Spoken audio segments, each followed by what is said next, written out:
大家好，我係地產哥哥。新嚟嘅朋友記得訂閱、留言、俾 like， 支持一下頻道，等我可以每日為你送上最新最快嘅香港地產新聞。今日係2026年4月27日，星期一。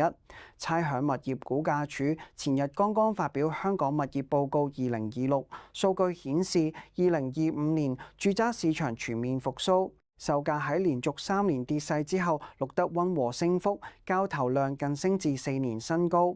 報告仲預測2026同2027年私樓落成量、住宅單位供應將維持穩定，唔會過度泛濫。寫字樓交投量按年急升71%，反映商業地產開始反彈。呢啲數據一出，唔少代理行同埋網媒都即時跟進分析，話樓市已經由谷底反彈，特別係港島同新界區成交速度明顯加快。例如港島東嘅太古城，過去一週成交量上升，實用尺價維持喺13000蚊以上。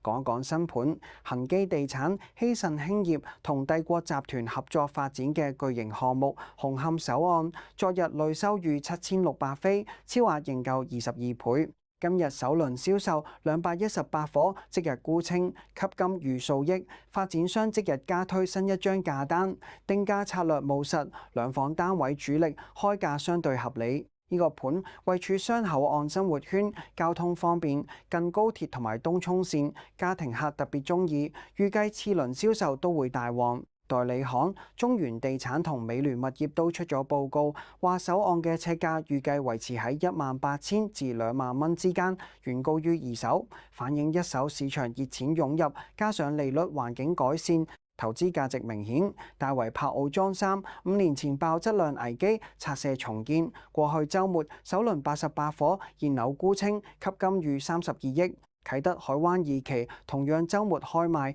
帶動一手成交280伙，按週升1倍。油塘半新盤有業主2年蝕逾8萬，反映二手壓力大，但一手旺市帶動整體交投。轉講下大額蝕讓個案，呢個永遠係樓市最多人關注嘅話題。雖然市場回暖，但二手仲有唔少業主忍唔住割肉離場。杏花邨一個659尺單位，原業主2018年1350萬買入，近日700萬沽出，蝕讓48%，幾乎半價走人。銀行估價892萬，比成交價相差192萬，或27%。新買家仲享有4.4厘租金回報。呢類係典型嘅高位接貨後被逼止蝕，但相對新入市者嚟講，正係執平貨嘅機會。有電台主持人喺節目話，市場而家係正向利差，租金升過利率，所以蝕讓個案會漸漸減少。另外，二手成交活躍，港島東藍籌指標屋苑太古城週末成交10宗以上。2025年住宅一二手總成交達62832